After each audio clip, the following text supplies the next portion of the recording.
여러분 안녕하십니까? 11월 23일 수요일 뉴스투데이 강원입니다. 신경호 교육감의 핵심 공약이죠. 강원 학생 진단평가가 이번 주부터 시작됐습니다. 학생들의 학력 수준을 진단해서 학력을 올리고 코로나19로 인한 교육 격차를 해소하겠다는 구상인데요. 첫 진단평가는 희망한 60%의 초중학교에서 치러집니다. 허주희 기자입니다. 중학교 2학년 교실입니다. 2교시 수학시험 시작을 알리는 종소리가 울립니다. 선생님이 강원도 교육청에서 온 문제지를 학생들에게 나눠줍니다. 진단평가를 치르기까지 준비 기간이 짧은 탓인지 오류가 있는 문항도 종종 발견됩니다. 여기가 B가 C, D로 되어 있는데 이거 알파벳만 좀 바꿀게요. 기말고사 기간과 겹치는 바람에 중학교는 50%의 학교에서만 진단평가를 신청했습니다. 자유학년제가 적용되는 1학년을 제외하고 2학년과 3학년이 대상입니다. 이번 진단평가를 계기로 저의 실력을 알 수 있게 되어서 좋은 경험이 된 것 같아요. 다음 주에는 초등학교에서 진단평가를 치릅니다. 전체 초등학교의 65%인 229개 학교가 신청했습니다. 4, 5, 6학년이 대상입니다. 초등학교 4학년은 국어와 수학 시험만 치릅니다. 나머지 학생들은 영어까지 3개 과목을 평가합니다. 중학교 3학년 영어 문제지입니다. 세부적인 평가 결과는 다음 달에 각 학교로 통지됩니다. 서술형 문제는 각급 학교 교사가 채점을 하고 나머지 객관식에 대해선 강원도 교육청이 전문 업체에 의뢰해 평가 결과를 분석하는 방식입니다. 첫 진단평가라 어떤 식의 평가 결과가 나올지가 큰 관심사입니다. 좀 준비된 상태에서 진행했으면 좋았을 그런 아쉬움은 있는데 일단 치러진 다음에 뭔가 자료가 잘 준비되어 있다면 부모님들한테도 나쁘진 않을 것 같습니다. 많은 도움이 될 것 같습니다. 강원도 교육청은 내년 1월에 학부모 상담 주간을 운영해서 평가 결과를 공유하고 앞으로 진단 결과를 축적해 학생 지원 체계를 구축하겠다고 밝혔습니다. MBC 뉴스 허주입니다. 강릉 수력발전소의 발전 재개를 위한 공론화가 시작됐지만 한국수력원자력과 자치단체 간의 갈등 상황은 여전합니다. 강원도는 이달 말 3차 갈등 조정 회의를 열기로 했지만 견해차는 여전히 평행선을 달릴 것으로 보입니다. 홍원표 기자가 보도합니다. 지난 1991년 발전을 시작한 강릉 수력발전소. 백두대간에 15.6km 길이의 터널을 뚫어 평창 도암댐의 물길을 강릉으로 돌린 뒤 수직 낙하 에너지를 이용해 전기를 생산하는 유역 변경식 발전소입니다. 하지만 준공 10년 만인 2001년 발전 방류를 중단했습니다. 축산단지와 고랭지밭, 골프장, 리조트 등에서 흘러나온 오폐수가 도암댐으로 그대로 흘러들면서 평창과 정선의 송천과 횡계천뿐 아니라 강릉의 남대천까지 극심한 수질 오염 피해를 초래했습니다. 결국 강릉 시민들이 결집해 2001년부터 발전 방류를 중단시켰고 지금은 송천 쪽으로 하루 평균 5만 톤씩 자연 방류만 이뤄지고 있습니다. 그런데 최근 강릉 수력발전소의 재가동 논의가 다시 뜨거워지고 있습니다.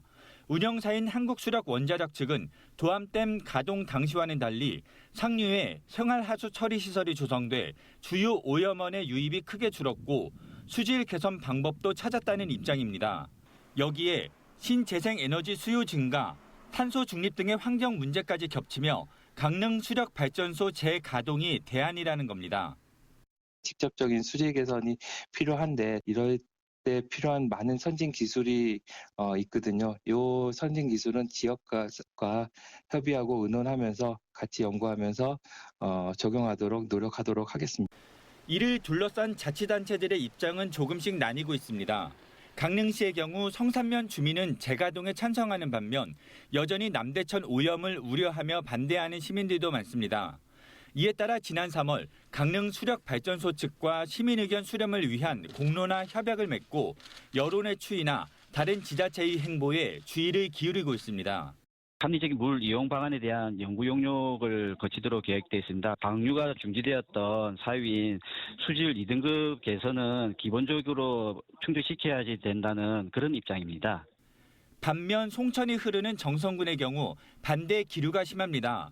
도암댐 수질이 2급 이상이어야 방류 여부를 결정하겠다는 2005년 국무조정실의 결정 기준을 충족하지 못하고 한국수력원자력이 제시한 제올라이트를 활용한 수질 개선 방법은 안전성이 전혀 입증되지 않았다는 입장입니다.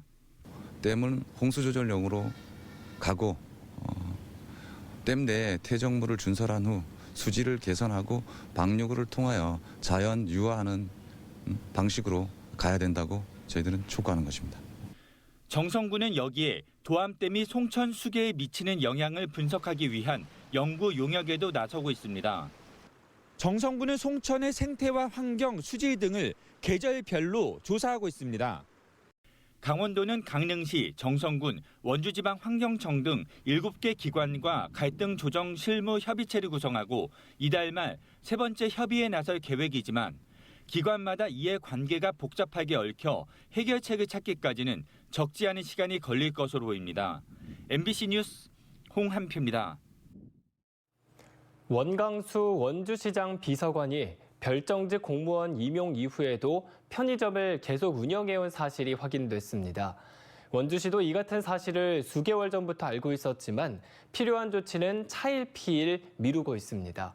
시장 측근 봐주기 논란이 일고 있습니다. 권기만 기자의 보도입니다. 민선 8기 원주시정 출범 이후 별정직 공무원으로 임용된 김모 비서관이 내부 감사를 받고 있는 것으로 확인됐습니다. 임용 이후 최근까지 원주 기업도시에서 편의점을 운영해온 사실이 확인된 건데 공무원의 영리 행위를 금지하는 지방공무원법과 복무규정 위반에 해당됩니다. 해당 비서관은 임용 당시엔 겸직 신고를 해야 한다는 사실을 몰랐고 이후엔 편의점 계약을 해지하기 위해 본사 측과 논의했지만 위약금 때문에 진척이 없는 상태라고 밝혔습니다. 문제는 원주시가 수개월 전 이 같은 사실을 파악하고도 필요한 조치를 취하지 않았다는 겁니다. 원주시 관계자는 해당 비서관이 사업체를 정리하겠다고 해 정리가 된 줄 알았다며 최근에서야 편의점을 계속 운영하고 있는 걸 확인했다고 주장했습니다. 해당 비서관이 후보 시절부터 원광수 시장을 가장 가까이에서 보자 한 측근이어서 원주시가 편의를 봐주고 있다는 의혹이 제기되고 있습니다. 특히 최근 원주시 산하기관이 환경미화원을 열리지도 않은 고향마을 축제위원장을 겸직하면서 신고를 하지 않았다는 이유로 해고한 것과 비교하면 대놓고 영리행위를 한 비서관의 경우와 공정성 문제가 제기될 수밖에 없습니다. 공정성의 문제라고 생각합니다. 환경미화원이면서 돈도 안 되는 지역 축제위원장으로 하고 있는데 그것은 해임을 하고 시장의 최측근인 비서관은 영리 활동을 하고 있음에도 그 직을 유지하고 있다는 것은 시민들이 받아들일 때 과연 납득할 수 있을지. 여기에 원주시는 내부 감사 결과가 나오는 대로 해당 비서관을 인사위원회에 회부한다는 계획인데 가벼운 징계에 그칠 경우 봐주기와 공정성 논란은 더욱 가중될 전망입니다. MBC 뉴스 권기만입니다. 강원도가 도내 농민들에게 비료와 농약 등 농자재 지원을 확대합니다. 강원도는 1년 동안 농가들이 쓰는 농자재를 품목에 상관없이 지원하겠다며 논농가의 경우 최대 60만 원, 밭농가는 최대 180만 원까지 지원한다고 밝혔습니다. 농가들은 쿠폰을 발급받아 지역 농협이나 농자재 마트를 통해 구입하면 됩니다. 강원도는 농가 자부담이 50%여서 농가들의 체감 효과가 크지 않을 수 있다며 매년 지원 규모 확대를 검토하겠다고 밝혔습니다.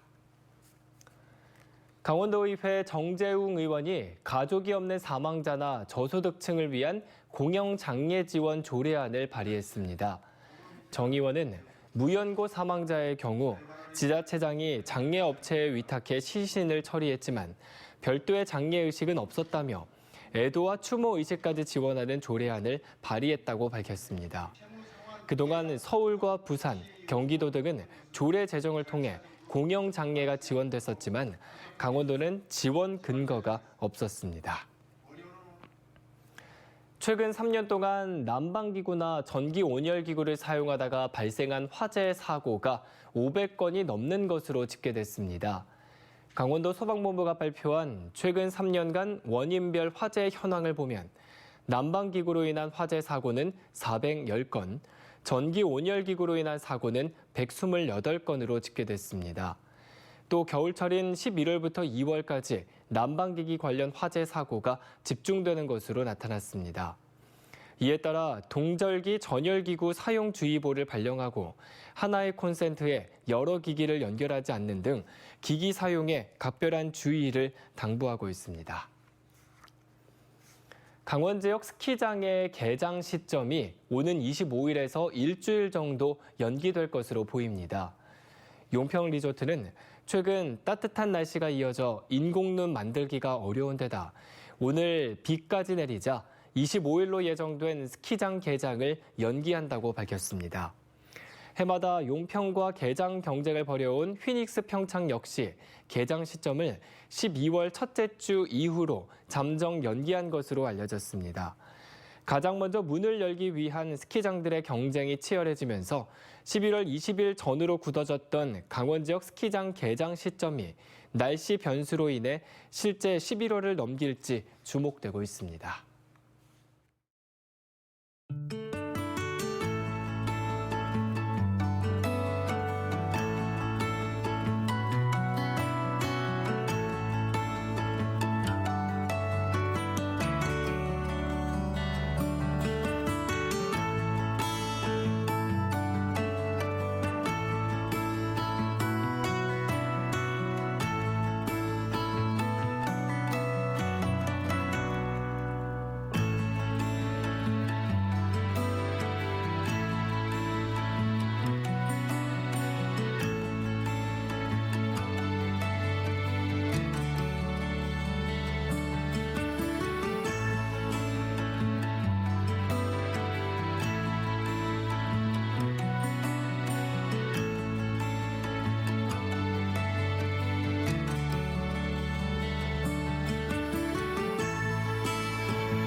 한국은행 강원본부에 따르면 11월 강원 지역 소비자 심리지수가 지난달보다 2.6포인트 떨어진 90.7을 기록하면서 2달 연속 하락한 것으로 나타났습니다. 생활현평 전망은 지난달보다 4포인트, 소비지출 전망은 5포인트 하락하면서 소비 심리가 위축돼 있는 것으로 나타났습니다. 향후 경기 전망도 2포인트 떨어졌고 취업 기회 전망은 4포인트나 하락해 경제 상황에 대한 인식도 부정적인 것으로 나타났습니다. 취양 3주년을 맞이한 플라이강원이 양양 본사에서 기념행사를 열었습니다. 플라이강원의 올해 반기 보고서를 보면 매출은 87억 원으로 1년 전보다 3배 넘게 증가한 것으로 나타났습니다. 당기 순손실은 지난해보다 5억 원이 늘었지만 150명의 직원 채용과 국제선 운항을 위한 3호기 제도입 등 신규 투자가 늘어난 데 따른 것으로 풀이됩니다. 강원도는 지난해까지 플라이강원에 운항 장려금 등으로 135억 원을 지원했고 조례에 따라 운항 거리 등을 검토해 내년 지원 범위를 검토하고 있다고 밝혔습니다. 춘천과 강릉, 속초와 동해, 삼척과 양양, 홍천, 철원에 도내 8개 시군을 포함해 전국 33곳에서 택시 부재가 전면 해제됐습니다. 행정안전부는 이들 지역은 최근 법인 택시 기사가 현저히 줄었거나 택시 운송 수요가 현저히 높고 지역사회에서 승차난이 지속적으로 제기된 곳이라고 설명했습니다. 택시 부재는 지난 1973년 석유 파동 당시 기름 사용 절감을 위해 임시로 도입된 뒤 법적인 근거 없이 택시기사의 휴무를 강제하고 지역별로 다르게 운영되면서 혼란을 키웠다는 지적이 제기돼 왔습니다. 강원도가 다원지구 도시개발구역 지정 개발 계획을 고시함에 따라 춘천시가 본격적인 개발 사업을 추진합니다. 사업지 인근 거두 농공단지와 강소 연구개발 특구 지정 등 역점 사업을 함께 추진해 인구 유입과 경제 활성화에 주력할 방침입니다. 시행자인 LH 강원지역본부는 내년 보상 절차에 들어가 2028년까지 동래면 거두리와 신촌리 54만 제곱미터에 총 사업비 3,537억 원을 투입해 주거단지와 상업시설, 초등학교 등을 조성할 계획입니다. 육동안 춘천시장이 춘천시 옛 근화동 사무소와 소양 2교 사이 도로를 6차선으로 확장하겠다고 밝혔습니다. 육 시장은 기자간담회에서 2019년 걷고 싶은 거리 조성으로 4차선으로 변경된 소양로 도로를 다음 달 6차선으로 확장할 계획이라고 말했습니다. 춘천시는 출퇴근 교통 대란과 시민 의견 조사에서 6차선의 75%가 찬성함에 따라 내년 12월까지 2.3km, 폭 30m 구간의 6차선으로 정비할 계획입니다. 원주시가 중앙선 옛 철로에 조성되는 치악산 바람길 숲에 새로운 이름을 공모합니다. 원주 시민이면 누구나 원주시청 홈페이지나 우편을 통해 접수할 수 있으며 독창성과 적합성, 대중성 등을 심사해 모두 5명을 선정할 계획입니다. 수상자에게는 소정의 상금도 지급됩니다. 치악산 바람길 숲은 반곡역에서 우산동까지 이어지는 옛 중앙선 폐철로 10km 구간에 조성되는 숲길로 내년 6월 준공을 목표로 하고 있습니다.